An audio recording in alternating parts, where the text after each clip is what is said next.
Hi, welcome back to Space Thought. Today is my hot list for the third quarter 2021 issue of the Pressy, which came out on September 24th.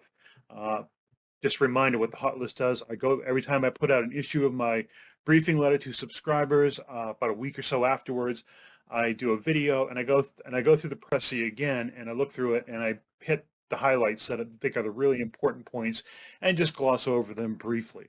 So with that, let's get into the hot list for third quarter 2021. First, Camden Spaceport licensing delay. Uh, the FAA approved the environmental impact statement for the Camden Spaceport. Now, this has been going on for a long time. The environmental impact statement, there's been litigation over it. In fact, there's still litigation going on in state court right now over this, but it really shouldn't affect licensing. But finally, the FAA approved it. They got all the public comments, said, okay, we're going to sign off on this. Back in July, the National Park Service, which is part of the Department of Interior, wrote a letter. I believe it was in July 12th that they wrote the letter to the FAA saying, look, we're concerned about this. We're concerned about the environment. We're concerned about we don't know what kind of trajectory is going, these rockets going to take because we don't know what kind of rockets going to be launched. There's no tenant or there's no specific rocket that is going to be launched that they know of that's going to be launched from this site. So they basically said we're worried about any debris that's going to come down and contaminate the marshlands. Because we don't think the spaceport area is big enough. That's the gist of the letter. The problem is, in my opinion, this is kind of a second bite at the apple for the Department of Interior because they had an opportunity during the EIS to really get in there and voice these concerns. So they're coming, in my opinion, they're getting the second bite, and I really kind of wonder whether some of this is politically motivated, just to stretch things out. But anyways, the way the license was supposed to be granted in September, and right now, for the latest report is they're planning on issuing it sometime in November. So we'll see what happens with that. But that's what's going on with Camden Spaceport and why I think it's significant for this hot list. The next thing on the hot list is the Australian government has licensed its first non-governmental launch license. And in fact, it did this for a non-governmental that isn't outside of Australia, for Taiwan, in fact. A Taiwan company is basically developing a rocket in Australia, and they're going to launch it. And they have the license for it, which is significant. It's significant for us because this is the first launch license issued by the Australian government under the amended domestic space law, and that's significant in a sense that it really puts them ahead. And as it turns out, they are launching from a newly licensed spaceport in the southern part of Australia. So very significant that, one, there's a launch license, but it's also significant that the launch license is given to a non-governmental that comes from another country, in this case Taiwan. And actually this plays into the next point on the hot list, the Taiwan domestic launch capability. The rocket this non-governmental is developing, TaiSpace is named non-governmental, is purported to be a small sat launcher. Now the rocket they're planning on that they're working on right now is supposed to be a prototype, and there's actually going to be a larger rocket they build to launch small satellites into orbit once they get the kinks worked out. They haven't had a successful launch yet. There's been a weather delay and there was a pad fire, not related to the rocket, that kind of delayed it. And there's been some environmental pushback too from the locals. But my big interest in this, and what I really like to focus in on the Pressy was, is the government of Taiwan, through a non-governmental, developing a domestic launch capability that could also be a capability for an intermediate range ballistic missile that could have a warhead on it. In other words, are they developing under the guise of a non-governmental, basically a deterrent to the People's Republic of China? Now, again, there isn't a lot, there is no direct intelligence to that effect, and of course everything I do is open source. But looking at things, I've kind of this, the big picture, this kind of fits. So anyways, again, I go much detail in the Pressy about this, but the idea is, I'm sure Beijing is watching this very carefully, and it's very interesting that the Australian government is actually, sponsoring or, supporting this launch by granting it a launch license and a place to develop the rocket. Again, I'm not saying that it's actually going to be an IRBM, but I'm saying it is very interesting that they're developing this rocket. And if you see a photo of the rocket, it looks it's pretty interesting looking rocket. So anyways, I go into more detail in my briefing letter on this particular matter. South Korea 5-year defense roadmap. The South Korean government came out with a 5-year defense roadmap, and within that they talked about ballistic missiles. Fundamentally what happened, and I reported this in the last quarterly issue of the Pressy, is the U.S. basically removed any restrictions on South Korea for developing ballistic missiles. And this basically gives South Korea the ability to develop long-range missiles, or missiles that are capable of traveling more than 800 kilometers. That's very significant because, one, it'll give them an indigenous launch capability, develop an indigenous launch capability, but it'll also give them the capability to develop an intermediate range ballistic missile capability. And that directly interests North Korea and the People's Republic of China, both of which I'm sure are watching this very carefully. And again, within the defense plan, they talk about this, the fact that, they could end up developing ballistic missiles for a deterrent purpose, to deter the People's Republic, North Korea and the People's Republic of China both. So this is very interesting, and I'm sure Pyongyang and Beijing are watching this very carefully. And again, I go into more detail on this in the Pressy. Germany Space Command. Germany has joined the club of having a space command, and it basically was brought together within the last month or so. And the idea is it's going to be used for tracking space debris, space situational awareness, and basically keeping an eye on national security assets, including it's the spacecraft that are registered to Germany. This is highly significant. Again, it really epitomizes the understanding that space is an important domain. It's a warfighting domain, and it's something that has to be taken into consideration for national security. I think this also opens up the possibility that U.S. Space Command will look to create a bilateral agreement with the German Space Command for basically mutual self-defense in outer space. And again, I spoke about those in the last issue of the Pressy, in the last hot list. This is something that the U.S. Space Command is working on. We won't know exactly who's these agreements are being worked with. That'll probably be revealed more next year. U.S. withdrawal from Afghanistan and AUKUS. I include these two from the geopolitical perspective because geopolitics plays a big part on how in outer space and how we deal with other nations in outer space in terms of agreements and so forth, and mutual defense. The U.S. withdrawal from Afghanistan was a significant event, and right now it looks like it's really causing a lot of consternation and concern among U.S. allies in that, basically the U.S. left of Afghanistan with little or no notice, and really it's unfortunately right now the situation in Afghanistan is turning pretty critical. Again, this isn't a political statement as much as a objective, insightful look at the situation.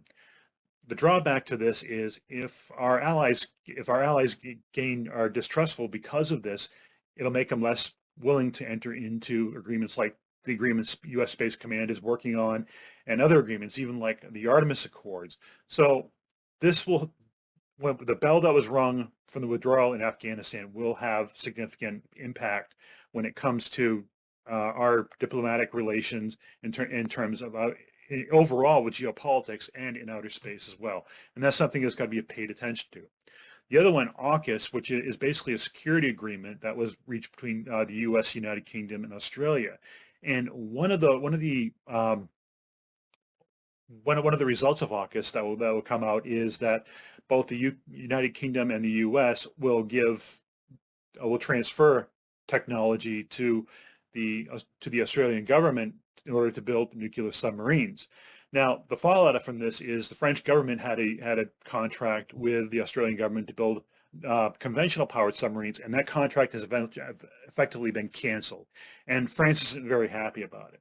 So why is it here? Because again, this is a new security arrangement. One, it made the French very unhappy, and they're going to be looking for some sort of political payback in one form or another, and they're really going to hold a grudge against this. When you're negotiating agreements like the Artemis Accords, if you're trying to persuade countries like France to become members of the Artemis Accords, you really got to be concerned whether this will affect it or not. I think it's going to, and in fact, there are indications that France is actually going to be looking more towards what the Russians and the People's Republic of China is doing. And this is also going to affect how, the security situation in the Indo-Pacific region and China, and definitely open up China's eyes a little bit more, which definitely raises, definitely changes the strategic situation in that region. And I think it's also going to affect how outer space is done. Now, also AUKUS will obviously, translate into probably other agreements and understandings for outer space security. I know Australia and the UK are both both signatories of the Artemis Accords. So this will have some effect on outer space in terms of diplomacy, in terms of partnerships, what have you down the road. And again, it isn't political. It isn't a political evaluation or a partisan evaluation as much as it is an objective look at how the political situation might play out. U.S. DoD tenets for responsible behavior in space. There was a memorandum issued by the Secretary of Defense in July that listed several tenets of principles for the DoD to follow for national security space, including stuff for the NRO, what have you.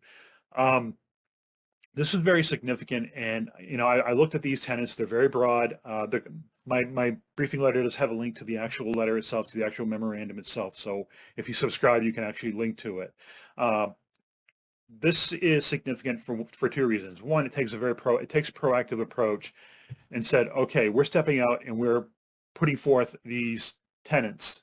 Now, how they're going to be implemented is probably classified and rightfully so. But it also creates a problem for the People's Republic of China and the Russian Federation, because those two nations just, the outer space security, space weapons debate in the international arena has been their bailiwick, and they really enjoyed that. They were set back a little bit back in 2018 with the PPTOUT being effectively crushed, but they still like this area, and this actually preempts them and gives them something they have to answer to. In other words, we're putting out these ideas and norms and tenets of responsibility for our military. What are you going to do? And I don't know how these are going to be communicated internationally, because these tenets right now are being developed internally.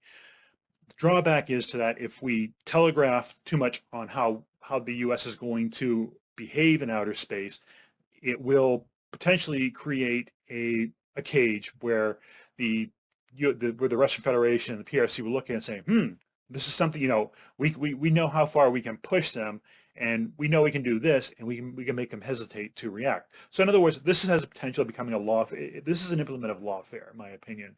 And I include this under the lawfare section of my briefing letter.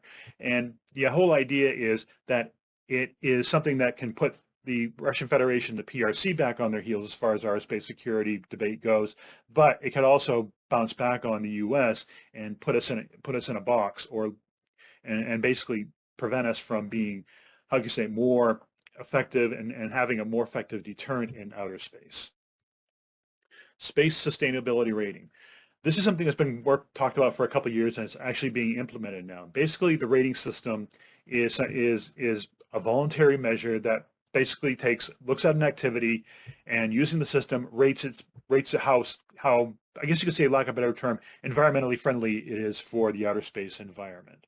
And again, I'm not going to go into the rating system itself, but just knowing that it's out there and it's being implemented.